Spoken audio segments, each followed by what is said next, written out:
It's an exciting time for Magic the Gathering players as Ikoria Lair of Behemoths and the accompanying Commander 2020 decks were both announced side by side. That means a ton of more potential cards for Cube. This set has me a bit more excited than Throne of Eldraine did, and pretty much on par with how excited I was for Theros Beyond Death, Theros being one of my favorite settings for Magic.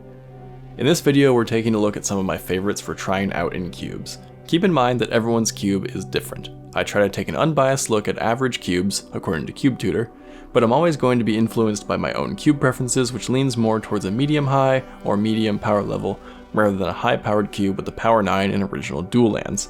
I have a lot of cards that are big splashy spells and effects like you might see in Commander, as well as a lot of powerful cards that are played in Modern and Legacy. I also prioritize budget concerns, and I'm always on the lookout for options that are cheaper alternatives to usual cube cards that might be kind of expensive, or cards that are now easier to obtain, such as Ikoria cards that you can open in a booster pack that is on shelves right now. With that out of the way, let's dive in. First, there's an honorable mention I need to talk about, and that's the Triome lands.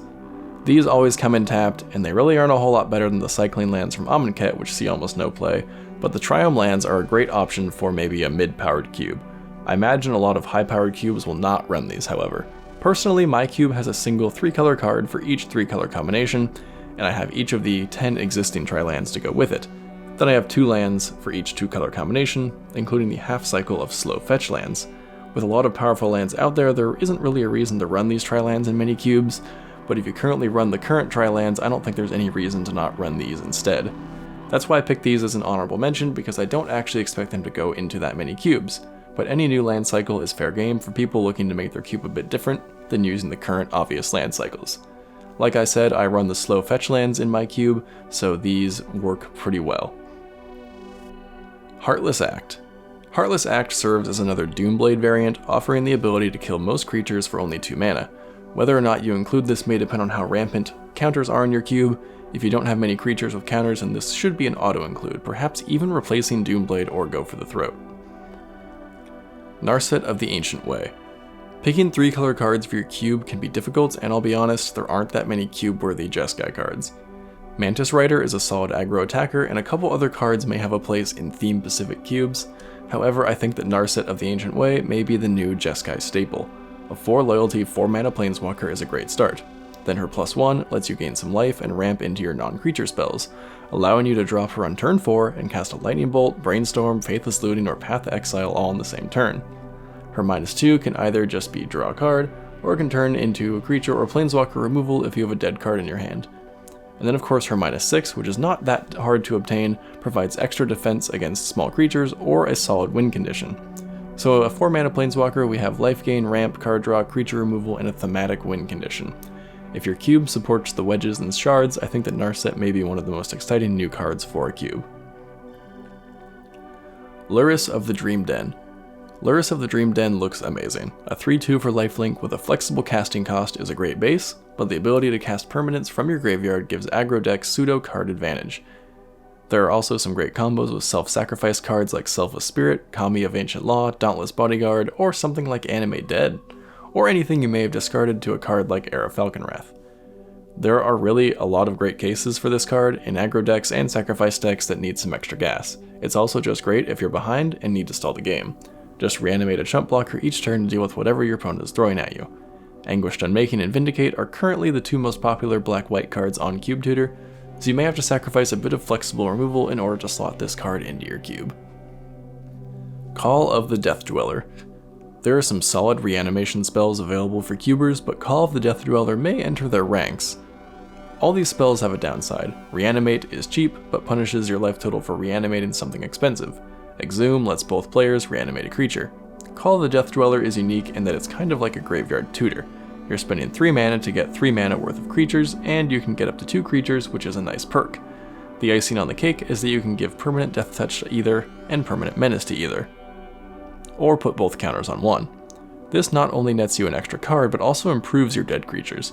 With so many powerful low-cost creatures in cube, this is sure to be fun in many decks. Manescape Refractor. You probably have some cool lands in your cube, so why not let more players use those lands? Manescape Refractor gives you an artifact with all abilities of all lands on the battlefield, so you get to play with your opponent's lands as well. and there are some pretty powerful lands in Cube. Did you miss Gaia's Cradle in the draft? Well, now you have it, when you're across the table from the player who drafted it. At worst, this is a basic mana rock that enters tapped, but with so many great lands in Cube, the ceiling is extremely high.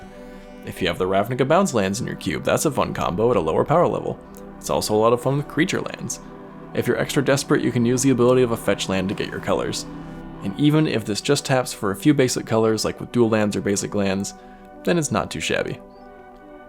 Forbidden Friendship.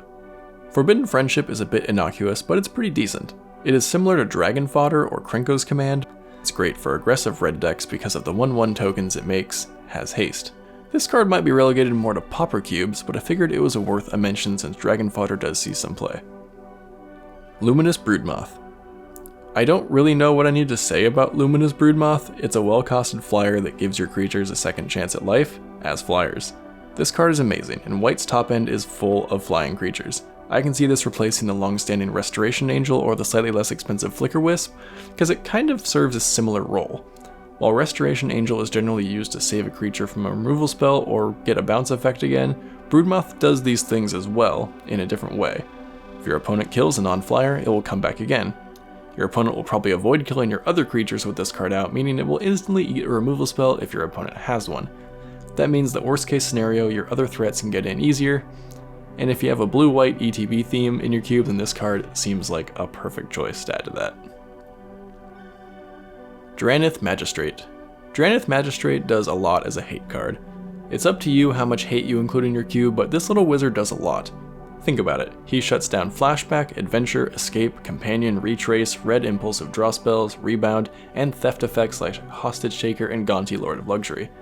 The effectiveness of this card will really depend on how many of those effects you currently have in your cube, but it has a fair bit of potential for shutting down those strategies, at least until he gets bolted.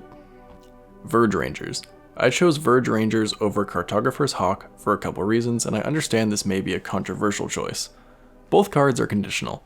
The Hawk has to deal combat damage, and the Rangers need to have a land on top of your library. I like the Verge Rangers a bit better for Cube specifically due to the ability to manipulate the top of your library. With Scry effects and Sensei's Divining Top, Verge Rangers gets better, and it will be nice for White to have access to a Courser of Prufix-like effect without going heavy into green, and the downside of not being able to play a land each time is sort of made up by the fact that you don't have to play with the top card revealed. This keeps your real card secret to your opponent still, unlike with Courser's ability.